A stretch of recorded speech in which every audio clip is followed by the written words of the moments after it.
So guys आज हम इस क्वेश्चन को सॉल्व करेंगे जो कि जेई एडवांस 2022 पेपर 2 का क्वेश्चन है, क्वेश्चन नंबर 6, जो कि एक परफेक्ट एग्जांपल है कि कितने आसान सवाल भी आ सकते हैं जेई एडवांस में। तो इसमें कहा है कि बीटा एक रियल नंबर है एंड एक मैट्रिक्स दी हुई है हमें ए, जो कि ये है, एंड ये एक 3x3 की मैट्रिक्स है एंड हमें एक इक्वेशन दी है और बोला ये एक सिंगुलर मैट्रिक्स है।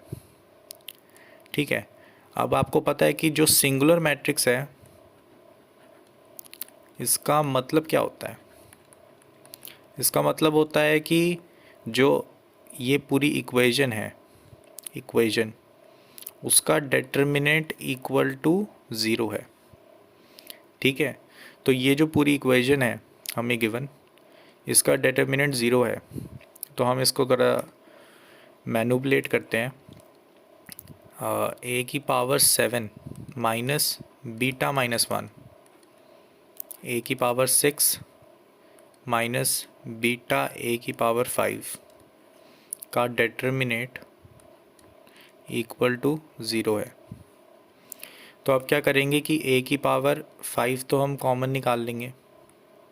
ठीक है, तो यहाँ पे बचेगा क्या, a square minus beta minus 1 a की power 1 minus beta times I.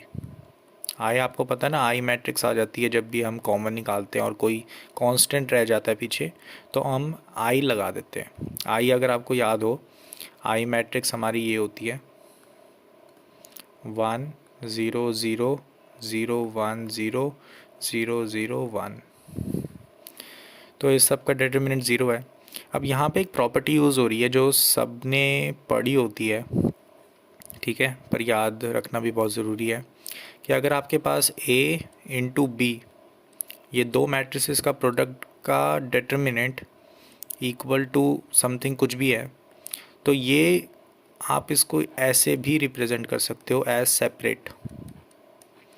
It is valid, पर वैलिड कब होता है, जब A and B same order की मैट्रिक्स हो। ठीक है, तो सेम ऑर्डर की मैट्रिक्स हो और ऑब्वियसली ये सेम ऑर्डर की ही मैट्रिसेस हैं सारी, क्योंकि 3x3 की हैं। तो हम यहाँ पे क्या करेंगे, एक तो फैक्टराइजेशन कर देते हैं, जो हमारा ये ब्रैकेट वाली टर्म है ना, इसकी फैक्टराइजेशन करेंगे तो हमें क्या मिलेगा, a plus I and a minus beta I and हमारे पास a की पावर 5 भी है का डिटर्मिनेंट इक्वल टू ज़ीरो। तो जब मैं ये प्रॉपर्टी लगाऊंगा, ये जो ऊपर लिखी है, तो हमें मिलेगा a की पावर 5 का डिटर्मिनेंट इनटू a प्लस आई का डिटर्मिनेंट a माइनस बीटा आई का डिटर्मिनेंट इक्वल टू ज़ीरो। अब आपको पता है कि ये डिटर्मिनेंट आखिर है क्या, ये ये पूरी चीज़ है क्या, एक नंबर है। ठीक है, यहाँ पे भी एक नंबर है, यहाँ पे भी एक नंबर है। ठीक है, अब देखो पहले तो डिटर्मिनेंट ऑफ ए निकाल लेते हैं, क्योंकि आपको एक प्रॉपर्टी और याद होगी कि इस चीज़ को मैं कैसे रिप्रेजेंट कर सकता हूँ। ए की पावर 5 का डिटर्मिनेंट इक्वल टू ए का डिटर्मिनेंट की पावर 5 इसके बराबर होता है। ये भी वैसे ही आता है, इसी प्रॉपर्टी से आता है जो हमने लिखी हुई है, बस ए को सेपरेट लिख दो एंड फिर वो मल्टीप्लाई होके ए की पावर 5। तो अब हमें ए का डिटर्मिनेंट निकालना होगा एंड ए प्लस आई का भी। देखें कौन सा ज़ीरो आ रहा है, क्यों आ रहा है, कैसे आ रहा है। तो ए का डिटर्मिनेंट जब हम निकालेंगे तो आप इधर शॉर्टकट में भी देख सकते हो कैसे करेंगे हम, क्योंकि मुझे दिख रहा है यहाँ पे कि यहाँ पे 1 है, यहाँ पे भी 1 है, यहाँ पे -2 है, यहाँ पे -2 है। ठीक है, तो अगर मैं रो 2, ठीक है, रो 2 को माइनस कर दूँ रो 3 में से, तो जो रो 3 है वो अपडेट होके क्या बन जाएगी, 1 0 0। ठीक है, और ये इजी बन गई, क्यों, इसमें अब मैं इसके अलोंग मैं डिटर्मिनेंट निकालूंगा। तो जब इसके अलोंग निकालूंगा, ठीक है, तो ए का डिटर्मिनेंट क्या आ जाएगा, यहाँ पे मुझे सिर्फ पहले वाले इसके अलोंग देखना होगा, 1 के अलोंग, और 1 के अलोंग जब मैं देखूँगा तो मुझे इसको नहीं देखना, इसको नहीं देखना, सिर्फ ये 4 चीज़ें देखनी है। ठीक है, तो इन 4 चीज़ों को जब मैं देखूँगा तो 0 इंटू -2 वो 0 आ जाएगा, एंड हमारे पास माइनस में 1 आ जाएगा। तो डिटर्मिनेंट -1 है ए का, तो इसकी पावर 5 भी अगर मैं कर दूंगा तब भी वो -1 रहेगा। तो ए के डिटर्मिनेंट की पावर 5 इक्वल टू -1 है, जो कि 0 नहीं है। ठीक है, तो इससे ये पता चलता है कि ये जो डिटर्मिनेंट, ये हमारी इक्वेशन है, इसमें पहली वाली चीज़ तो नॉन ज़ीरो है।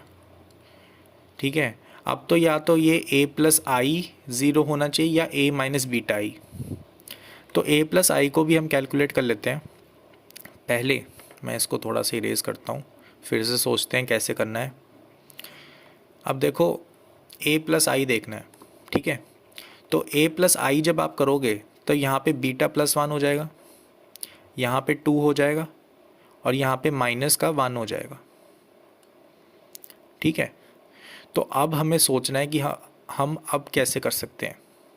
ठीक है, तो इसमें एक जब आप इसका डिटर्मिनेंट लोगे तो आप देख सकते हो कि ये जो मिडल वाली रो है, ठीक है, मिडल वाली रो जो है, इस वाली रो में से आप 2 कॉमन निकाल सकते हो।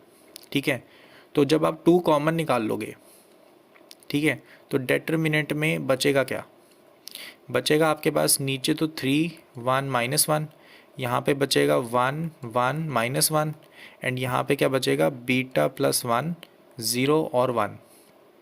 ठीक है, आप देख सकते हो फिर से ये सेम बन गए हैं। ठीक है, तो आप फिर से क्या करोगे कि ये रो 2 को रो 3 में से माइनस कर दोगे, तो रो 3 क्या बन जाएगी, रो 3 बन जाएगी अपडेट होकर आपकी 2 0 0। अब इसके अलोंग आप डिटर्मिनेंट निकाल सकते हो। ठीक है, तो इसके अलोंग निकालोगे, पहले 2 को रखोगे।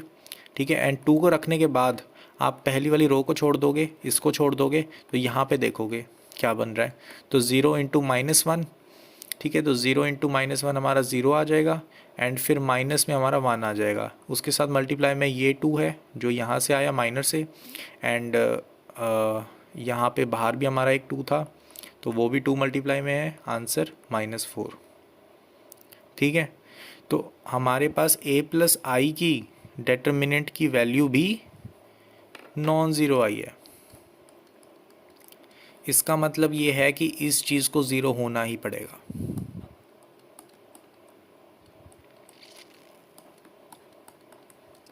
चलो फिर ये भी करके देख लेते हैं, तो इससे हमें आंसर ही मिल जाएगा। तो मैं इसको फिर से इरेज कर देता हूँ।